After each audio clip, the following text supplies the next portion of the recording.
Hello friend, कैसे हैं आप लोग। जैसा कि आपने पिछले पार्ट में देखा था कि हमेशा की तरह परवीन पाखो में आपस में झगड़ा हो जाता है, जिस कारण पाखो परवीन को गुस्से में आकर ऊपर फेंक देती है, जिससे परवीन एक अलग यूनिवर्स में पहुंच जाता है जिसे मल्टीवर्स कहते हैं। उसके बाद सीन शिफ्ट होता है जहां पर परवीन अगले दिन उठकर स्कूल जाता है। वहाँ पर परवीन के आते ही सारे बच्चे एकदम से खड़े हो जाते हैं और ये सब देखकर परवीन सोच में पड़ जाता है और ऐसे ही उसकी पढ़ाई कंटिन्यू चलती रहती है और टाइम हो जाता है लंच टाइम का, जहाँ पर मिस्सू को ध्यान में आता है कि वह तो अपना लंच अपने घर पर ही भूल आया है। और ये सब देखकर वह सोच में पड़ जाता है कि तभी कौर साहू मिस्सू के पास आकर मिस्सू से कहते हैं कि बॉस क्या हुआ। तो उन सब की बात सुनकर मिस्सू पहले तो कुछ नहीं कहता, लेकिन वह बाद में बताता है कि वह अपना लंच घर पर ही भूल आया है, इसी वजह से वह परेशान है। तभी ये सब सुनकर कौर साहू क्लासरूम के सभी बच्चों से कहते हैं कि बॉस आज अपना लंच घर पर ही भूला है, इसलिए सब अपना अपना लंच बॉस को दे दें। और ये सब सुनकर सारे बच्चे अपना अपना लंच मिस्सू के टेबल पर रख देते हैं, जिसे देखकर तो मिस्सू एकदम हक्का बक्का रह जाता है। अब आगे मिस्सू तो ये सब देखकर एकदम सोच में पड़ जाता है कि आखिर उसके साथ ये हो क्या रहा है। जो कौर साहू उसके हमेशा दुश्मन रहते थे, वो आज इस हद तक गुजर गए कि वह सभी बच्चों का लंच बॉक्स छीनकर उसे दे रहे हैं। ये सब देखकर उसे बड़ा ताज्जुब होता है। तभी कौर साहू मिस्सू से कहते हैं कि बॉस अब आप खाना स्टार्ट कीजिए। तभी कौर साहू की इस तरह की बात सुनकर मिस्सू उन सभी बच्चों को देखने लगता है, जिन सभी बच्चों के कौर साहू ने लंच बॉक्स छीन लिए थे। वह देखता है सभी बच्चे मिस्सू को देख रहे होते हैं और उनकी आंखों में कुछ डर छुपा हुआ होता है, जिसे वह साफ साफ उनकी आंखों से देख सकता है। तभी मिस्सू कहता है कि मुझे भूख नहीं है, जिसे सुनकर कौर साहू एकदम से शॉक हो जाते हैं और वह मिस्सू से कहते हैं कि बॉस ये क्या कर रहे हैं आप अभी अभी तो बोल रहे थे कि मुझे भूख लग रही है। तो कौर साहू की इस तरह की बात सुनकर मिस्सू कहता है देखो मुझे भूख नहीं लग रही, तुम जहाँ से ये लंच लेकर आए हो उन सभी को वापस कर दो।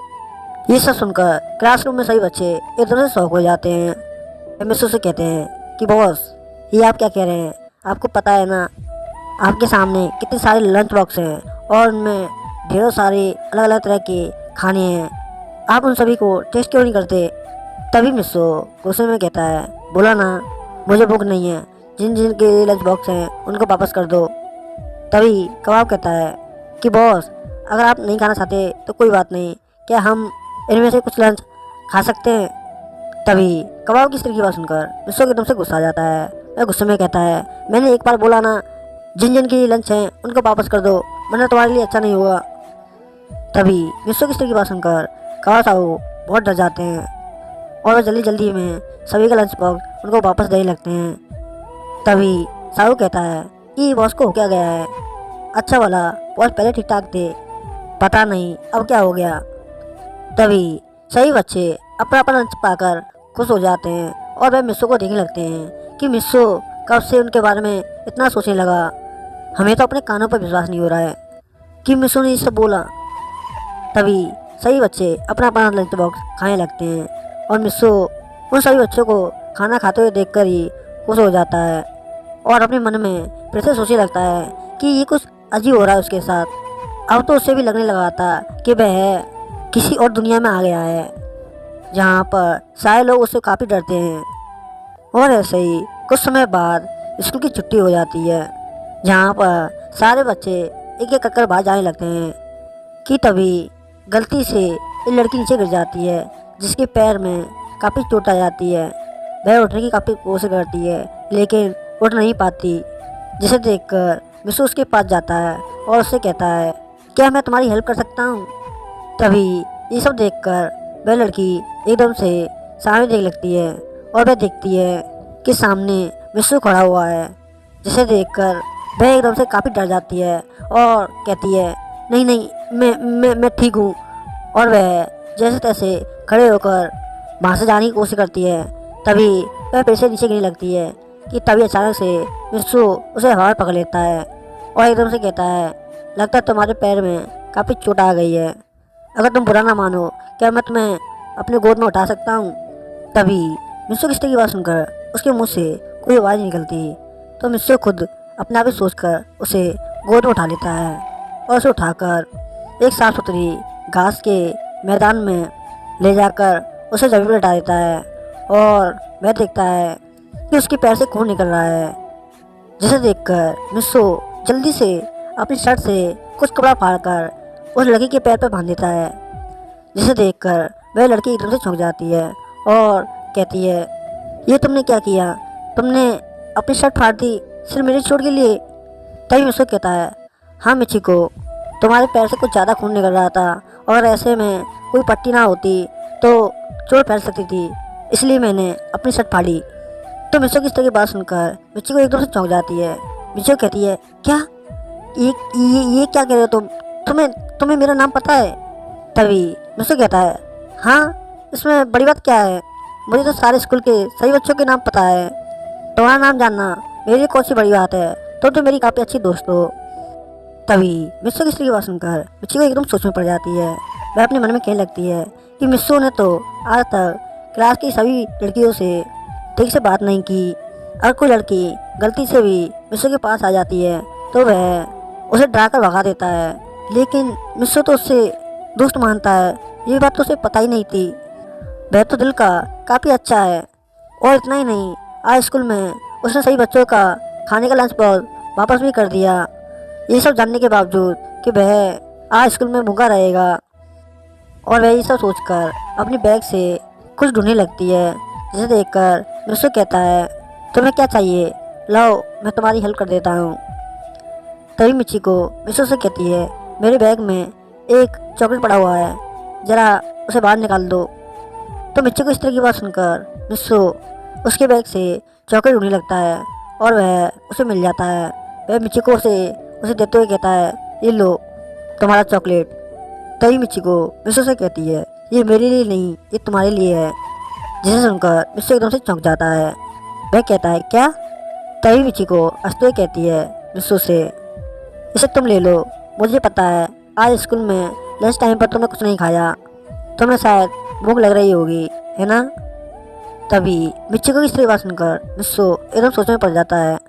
वह अपने मन में कहता है कि मिचिको ने आज तक तो कभी उसके बारे में ऐसा नहीं सोचा। ये सच में मिचिको कितनी अलग है। तभी मिचिको कहती है, तुम क्या सोच रहे हो मिस्सू? तुम चॉकलेट खाओ ना। तभी मिचिको इस तरह की बात सुनकर मिस्सू एकदम से कहता है, हाँ हाँ, क्यों नहीं। और वह मिचिको को चॉकलेट के लिए थैंक्स बोलता है, जिसके जवाब में मिचिको उसे एक प्यारी सी संभाल देती है, जिसे देखकर मिस्सू खुश हो जाता है। और ऐसे ही कुछ समय बाद मिस्सू वहाँ एकदम से खड़ा हो जाता है और अपने चारों तरफ देख लेता है। और तभी उससे अपने सामने एक लड़का नजर आता है जो साइकिल पर सवार हुआ होता है, जिसे देखकर मिस्सू एकदम से उसके पास जाकर कहता है कि बुरा ना मानो, क्या तुम आज के लिए मुझे अपनी साइकिल उधार दे सकते हो? क्योंकि मुझे मिचिको को उसके घर तक पहुंचाना है, उसके पैर में काफ़ी चोट लगी हुई है। तभी मिस्सू किसी की बात सुनकर वह लड़का एकदम से काफ़ी डर जाता है। वह कहता है, हाँ हाँ, क्यों नहीं। और वह डरते डरते मिस्सू को अपनी साइकिल दे देता है, जिसे देखकर मिस्सू उस लड़के को थैंक्स बोलता है और वह उस साइकिल को अपने साथ ले जाता है। तभी मिस्सू के वहाँ से चले जाने के बाद वह लड़का एकदम से अपनी जगह पर खड़ा होकर सोचने लगता है कि मिस्सू को ये क्या हो गया?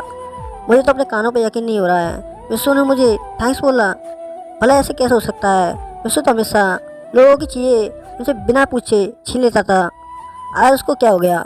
उसने मुझे थैंक्स बोला। और वह ये सब सोचकर वहाँ से पैदल ही घर जाने लगता है। तभी मिस्सू उस साइकिल को लेकर मिचिको के पास आ जाता है और कहता है कि मिचिको, जल्दी से इस साइकिल पर बैठ जाओ, मैं तुम्हें तुम्हारे घर तक छोड़ देता हूँ। तभी मिस्सू की इस तरह की बात सुनकर मिचिको कहती है कि मिस्सू, खामखा तुम मेरे लिए परेशान हो रहे हो, तुम घर चले आओ ना, तुम्हें भी काफ़ी देर हो रही होगी घर के लिए। तभी मिस्सू मिचिको से कहता है, अरे मिचिको, ये तुम क्या कह रही हो? मैं तुम्हें इस जगह पर कैसे अकेला छोड़ सकता हूँ? देखो, सारे बच्चे अपने अपने घर चले गए, सिर्फ तुम ही बची हुई हो, इसलिए बहस मत करो, जल्दी से साइकिल पर बैठ जाओ। तभी मिस्सो की की बात सुनकर मिचिको मान जाती है और मिस्सो उसे हाथ का सहारा देते हुए उसे साइकिल पर बैठा देता है और खुद आगे बैठकर साइकिल चलाने लगता है। मिचिको के दोनों हाथ मिस्सो के कंधे पर होते हैं। वह मिस्सो के बारे में सोच रही होती है कि उसने आज तक कभी भी मिस्सो से बात करने की कोशिश क्यों नहीं की। अगर उसने की होती तो आज मिस्सो उसका फ्रेंड नहीं बॉयफ्रेंड होता। और वह ये सब सोचकर मन ही मन कुछ हो रही होती है। और ऐसे ही कुछ समय बीत जाने के बाद मिचिको का घर आ जाता है, जहाँ पर मिस्सो उसके घर उसे छोड़ देता है और वापस अपने घर की तरफ जाने लगता है, जहाँ पर मिचिको उसे पीछे से बाय बोलती है और मिस्सो भी उसे बाय कहकर वहाँ से चला जाता है। उसके बाद सीन शिफ्ट होता है, जहाँ पर मिस्सो जैसे तैसे अपने घर पहुँचता है और मिस्सो का रोबोट जो ऊपर से उसे आते हुए देख रहा होता है, वह देखता है कि मिस्सो किसी की साइकिल छीन कर लेकर आ गया है। ये सब देखकर उसे काफ़ी बुरा लगता है। वह कहता है कि मिस्सो आखिर तुम कब सुधरोगे? तुम एक परमैन हो और परमैन का काम लोगों की मदद करना होता है, ना कि किसी को परेशान करना। लेकिन ये बात तुम्हें कब समझ में आएगी? और वह जैसे तैसे ये सब सोचकर मिस्सो के कमरे में चला जाता है, क्योंकि उसे पता होता है कि मिस्सो ऊपर कमरे में ही आकर उससे मिलेगा। उसके बाद मिस्सो जैसे तैसे अपने कमरे में जाता है। वहाँ पर उसकी मॉम उसके लिए पहले से ही वहाँ खड़ी हुई होती हैं।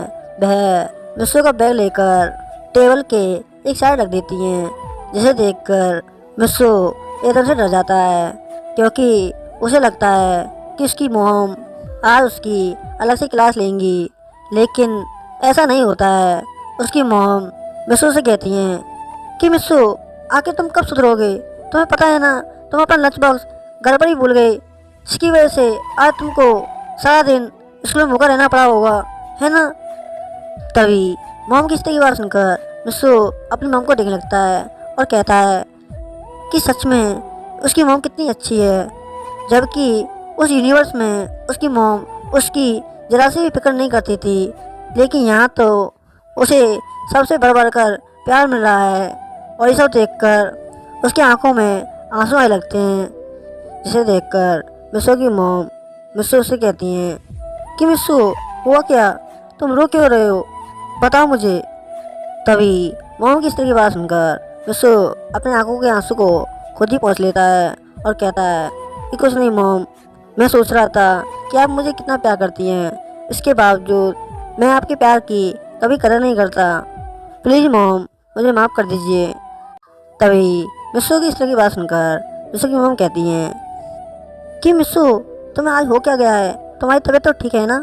और वह ये सब बोलकर मिस्सो के माथे पर हाथ रखकर उसे चेक करने लगती हैं, जिसे देखकर मिस्सो कहता है कि मॉम मैं ठीक हूँ। तभी मिस्सो की मॉम एकदम से कहती हैं कैसे ठीक हो? तुमने शायद सुबह से कुछ खाया नहीं है, इसीलिए तुम शायद इस तरह की अजीब तरह की बातें कर रहे हो।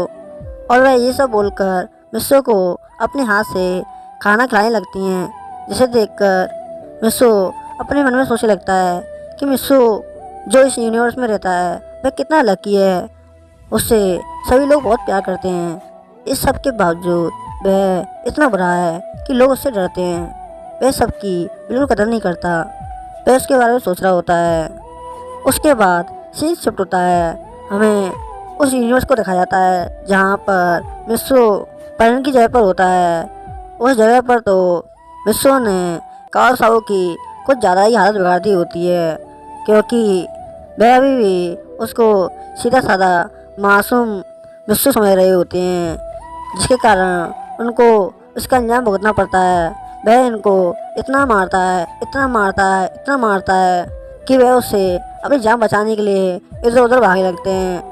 तभी कावासाओ एक दीवार के पीछे छिपकर आपस में बात करने लगते हैं। तभी साहू कहता है काव से कि कबाब, हमें नहीं पता था कि मिस्सो इतना ज़्यादा खतरनाक होगा कि वह गधे जैसे दिखने वाले कबाब को पटक पटक कर धोएगा और भगा भगा कर मारेगा। सच में ये मिस्सो तो बहुत ही ज़्यादा खतरनाक है। तभी साहू की स्त्री बात सुनकर काव उसे में कहता है क्या कहा तुमने? मैं तुम्हें गधा जैसा दिखता हूँ? और वह ये सब बोलकर साहू के सर पर एक पंच मारता है, जिसके लगते ही साबू काव से कहता है, अरे नहीं नहीं काव, तुम कहाँ गधे जैसे दिखते हो, तुम तो गोरिल्ले जैसे दिखते हो। तभी साबू की सही बात सुनकर काव को गुस्सा आ जाता है। वह उसे मारने ही वाला होता है कि तभी अचानक से वहाँ पर उन दोनों को मिसू दिख जाता है, जिसके दिखते ही वह दोनों के दोनों कूड़ेदान की बाल्टी में जाकर छुप जाते हैं, जहाँ से मिसू होकर बढ़ने लगता है। मिसू कहता है, कहाँ गए ये दोनों के दोनों, अगली बार ये दोनों के दोनों मुझे मिले तो मैं इनको नहीं छोड़ूंगा।